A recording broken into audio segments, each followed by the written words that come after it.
Welcome to our new edition of Living with Purpose podcast.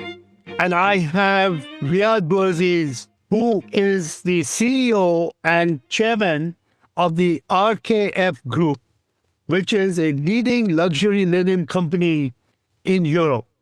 He's got a fascinating journey, somebody that is lived in Riyadh and in France and travels all over the world. And right now we are having a conversation with him as he is in Riyadh and then about to leave very soon to Europe, to Zurich. So I'm so delighted that Riyadh has been able to give us the time to be with us on this podcast and share his wonderful journey. Please welcome Riadh Bouaziz. Dr. Akhtar, thank you so much for this lovely time and for this invitation. And it's my pleasure to be with you. And also, I'm going to say I'm very good in Arabic and French speaking. And right now, in a process to learn and continue learning the English. And I wish definitely that this time we're going to spend together will be already clear at my simple English language. You're speaking just perfectly fine, and I'm quite sure I've had guests from all over the world with all sorts of different English accents. I want to share this variety of people that actually live a life with purpose. So let's start off by you taking us through your journey. I want you to start off by your childhood, where you grew up, your parents, and then eventually, how did you come into doing what you are doing? And we'll kind of get some interesting snippets along the way. Thank you so much, Doctor, for this wonderful question. I'm born in Tunisia. When I was young, I remember I love enjoying a nice weekend with my parents in a luxury hotel during the summertime. And at that time, I was impressed by simple things like just only, you believe or not, having the air condition. For me, it seems luxury at that time. Having the welcome, the smile of the people when we do the check-in. Giving just the key to the valet. It was something wow. For me, it was my dream. And I say one day, I will be in the hospitality industry and I would love to give this kind of enjoyment moment and happiness to people. And my vision was very orientated in the hospitality industry and the luxury at the same time. After my studying to my baccalaureate in Tunisia, I traveled to France and having my engineer diploma in France. At the same time, in my mind, my dream continue being every single day in my mind, thinking about it. And in 2000, I create RKF Luxury Linen and RKF Group. So let's just go back to Tunisia for a moment. And where did you grow up? In Tunis or in another part of the country? I'm born in the city, the name is Sfax. It's in the south of Tunisia. Yes. And, I've spent a little bit of time in Tunisia and I've traveled around the country and I've visited the great Kairouan Mosque, and also I've been to Sfax and I've been to Sidi Bou Said and of course Tartaj and all these wonderful, such a beautiful country on the Mediterranean. So talk a little bit about your growing up. So where did you go for vacation, right? I mean, did you go to the beach? Did you go to historical places? What business was your father in? But first of all, I'm impressed by finding someone who knows very well Tunisia. Tunisia is in the North Africa. It's in the Mediterranean Sea. Location is very nice, very sunny. And many people don't know it, where it's located Tunisia. And I'm really so happy to know that you already visited it and know it already very well, even better than me, because I feel that you are really an ambassador of it.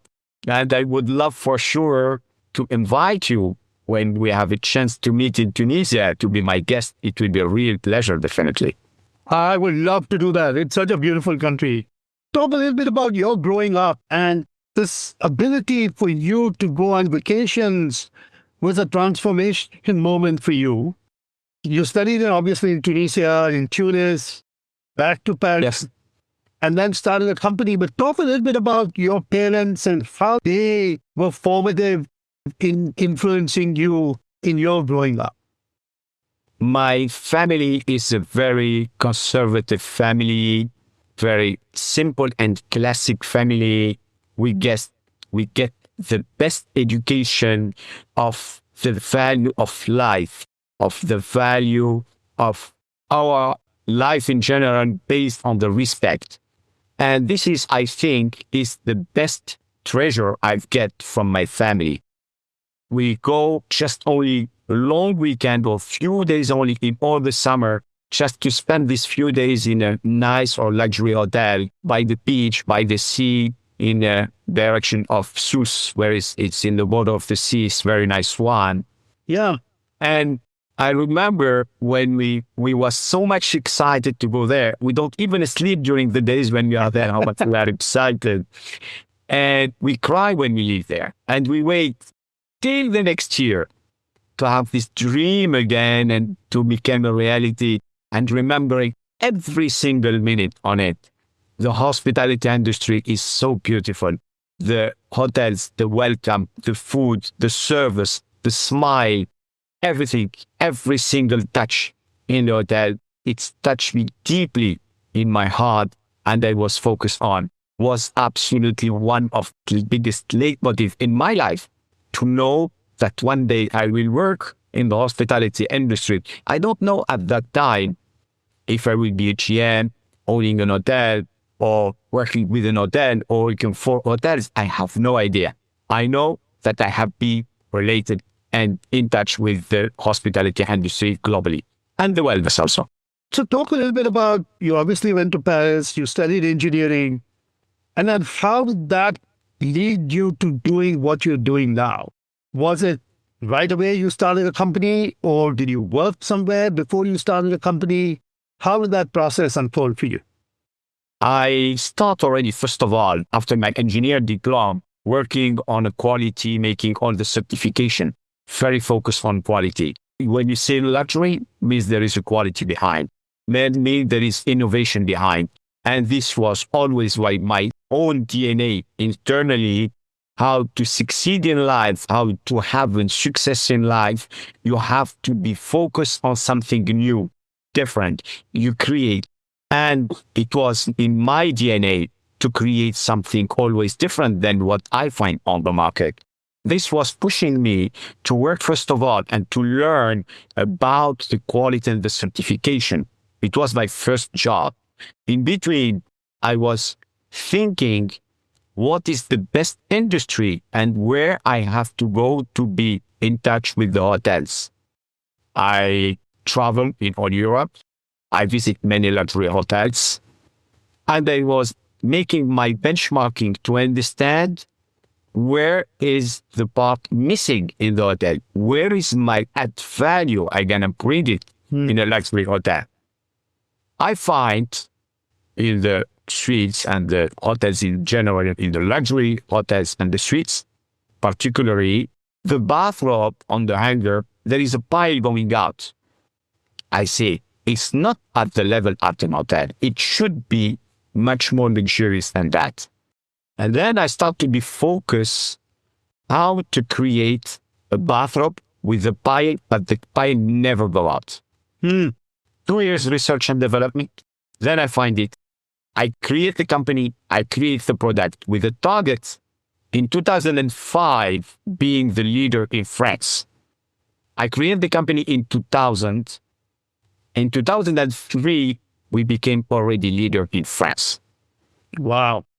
And from there, I start already with the best linen, that with the same concept, I moved to the bed linen, then I developed it to the table linen, then I developed it also for the spa linen. And with only one big goal is to be global and to be absolutely number one. Was my goal where I was focused on. And so now that's the work that you do. Share a little bit about some interesting stories that our listeners might enjoy as to how you managed to get your first contract some of the companies that you're working with, and how that has changed the industry with the products that you have? Wow, I have so many. I think I'm gonna write books if I choose all of them. I will probably speak about one giga project I get since the beginning. I was visiting one of the most famous international brands, very well known, to have a meeting with one of the top management in the group. The company at that time have almost only 1 year, very new. And Dr. Akhtar, you know how much it's very hard and difficult, I think, to create a company from zero. No one knows it. You bring a product that many people know it. It's very classic one in the beginning. And to get the position and to be respected in the market globally. How is not an easy in the beginning. And I remember at my meeting with this top management person, I was explaining that the linen they have is not at the level of the brand because there is some missing point, and in the quality wise, they can make better. At that time, they think that we was like a big group and we have huge of skills and knowledge. And I was giving these powerful words explaining exactly how it should be and what is my vision for their brand and how we're going to increase it in a higher level corresponding at the expectation of the market. And I was surprised that my meeting was moved in a huge trust. It goes till the vice president and the president of the group. And I make a globally contract and became one of the most exclusive business partner of this group globally for 20 years. Wow. And this is, I think, as an achievement, it's nice. Why? Because I was believing in myself and what I'm going to bring on the market as a value. This my first day since I created the company. I was really focused. Never give up. Always looking big, looking my goal. Where is it? I have to achieve. I have to go higher and higher with really an amazing top engagement and especially with a very high target. I mean, it's not that easy, right? How did you get the confidence to even get such meetings and then show up and present in a way that such a major company can actually believe in a young company like you? And you probably, you must have also been young as an individual showing up with a product. So talk a little bit about how does your mind give you that confidence to be able to show up? Very good question, Doctor. Very good. Thank you so much for asking it. First of all, I believe in God, and then I believe in myself. When I open my eyes every morning, I smile to myself and I say, thanks God, I'm alive. Second, thanks God, I'm gonna do today another day, but a wonderful day. I stand up from my bed, I go to the bathroom, and I see myself in the mirror. And then I say, you are the one. I smile to myself again in the mirror. I say, you're gonna make your day an amazing day, a strong day, a winning day. And it brings me so much power internally. It makes me really flying, and I feel myself I'm unstoppable. This is how it gives me enough power when I see myself in the mirror and I have the reflection for what I want to see and who is, it's myself. And that it brings me a really feeling that I'm the one, you cannot stop me. And whatever I'm gonna face during the day, problems or positive or negative, everything I will see it only in a positive way. Nothing why we feel it as a negative. So clearly you're working with your strengths and you clearly are working to improve yourself and, self-growth and all of that. But you're clearly recognizing your strengths and are willing to show up with your strengths. One of the things that I do when I run my purpose mindset workshops is actually get people to be focused on their strengths. The other thing I get them to do is to focus on your values. Talk a little bit about what are the values that drive you? How do you like to show up? First, positive person. This is the most important. I smile from the morning to the evening. I'm the one who spread positivity from the morning to the evening. There is nothing can make me feeling upset. I can be upset. I can be not feeling good, but it's gonna be for a very short time. I always wake up to smile again. When I see life, I see the beauty of life. And I say, wow, life is absolutely amazing. How and why I should be not happy about this life?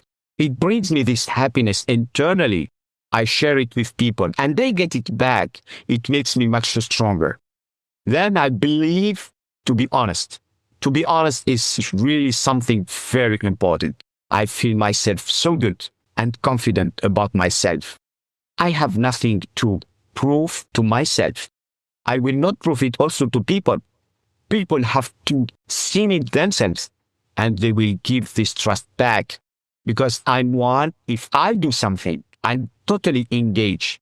There is no gray. There is white or black. I do or I don't do. It doesn't work. For me, it should be clear, straightforward. These are just such wonderful principles to live by. Values drive you, your strengths drive you. So where do you see yourself going? There is no limit. Sky is not a limit. The most important today, you arrive on this earth for a purpose. You are not here just only to live. You have a target in this life. I have a target in this life. I want to put my print in this life. I want to be someone that in the future believe in creating a legacy. I want that people remember Riadh Bouaziz later on, after generations, and saying, this gentleman, he brings us a value in life. And this value should be from my first day when I start thinking about making my business, bringing this positive approach, my add value on life, till after the next generations, it should be always thinking about it. And this is, I think, my presence here on earth is to bring that. So you've talked about the importance of purpose, right? That purpose is why we exist. It is our why. We don't exist to make money. We exist to make an impact and to make life better for people. Absolutely, 100% agree with you. And you have chosen an industry where you believe that with your products, you are actually making life better for people. I actually always believe that the hospitality industry is one of the most interesting industries because the hospitality industry makes you feel good and gives you joy. And if every industry actually treated themselves in the way by which they bring joy to people, whether it is through an electronic machine or whether it is through a insurance service, if people actually thought that what they were doing was to bring joy, we will actually make this world so much better. Talk a little bit about how you think what you are doing is bringing joy to people. You see, what you say, I'm going to take an example in exactly what I was doing since long time ago. When you go in a hotel and you want to go to the spa, for example, and mostly in the business hotel, you have to cross the lobby and you feel yourself not comfortable with a classic bathrobe and classic slippers. And then I decide to create a bathrobe haute couture where every guest feel himself as a model, proud of himself, crossing the lobby, crossing the hotel, spending even all the day with a luxury bathrobe. The idea from there, and then I start making fashion show, making and creating the value on the bathrobe. The bathrobe is not as before. Today it became a masterpiece. It's something amazing. When you wear it, it's like you are wearing a nice coat. You can go outside You're going to wear like a very nice dress. You're going to even go for a party with it. It's not a bathrobe anymore. To be creative, to innovate, to bring a value for people and having there and feeling so proud of themselves. They are tall, small, big, thin. It's not a matter of the size. It's a matter of how you feel good. And bringing this happiness through the product, it's my engagement, how I can do it. And this is a kind of an example I was bringing. This is so fascinating. The importance of purpose, your purpose. Share a little bit about how you use purpose to drive yourself and how do you use it to overcome challenges? We can face problems. How we gonna go over these problems? How we gonna challenge ourselves? Since the first day in 2025 today, 25 years, we was facing a lot of challenges. It was a lot of crises. It can be war, it can be financial crisis, it can be COVID, it can be many different crises. But we have to be stronger than that. We have to be higher than that. We have to use every single crisis to change it in an opportunity. I guess and I believe is the most important point to make you stronger, to be winner, and always fix to have your target in your vision. How is your goal, your big goal to be number one? It means crisis or not, you never change your vision. You continue straightforward to reach it. And there is no limit for that. The creativity of any person, if you are focused, you don't believe how much you're gonna go over and create and develop and innovate. And this is the power of the human in general. You know, the power of positive thinking and the power of working through your strengths and values changes your attitude, changes your psychology, changes your brain, gives you more emotional support, and actually gets you to lead a healthier life. So as we come to the end of our podcast, share a little bit about your one golden nugget, a word of wisdom, or something that you live by that we can share with our listeners. You know, when you know from where you come, you know where you go. When you know your story, you're going to build your life. You know, this is such a fascinating way to kind of think about it, right? That if you can internalize yourself and be confident in yourself the way you are, that gives you the power to continue to go anywhere you want to go. And it is just in some ways showing up for life with authenticity and being exactly who you are, having a set of strengths, having a set of values, and having a purpose in life. Mr. Bouaziz, you have given us such wonderful insights. Wish you the very best in what you are doing. I would love to experience your robe so that I can proudly wear it and be confident in myself. What you're doing is fantastic. Thank you so very much for being on our podcast. Again, purpose is that renewable source of energy that continues to drive humanity forward. Discover your strengths and values. Articulate your purpose. Show up with purpose and authenticity. And find joy. Mr. Bouaziz, thank you very much for being on this podcast. Dr. Akhtar, thank you so much. Wish you all the best. Thanks again.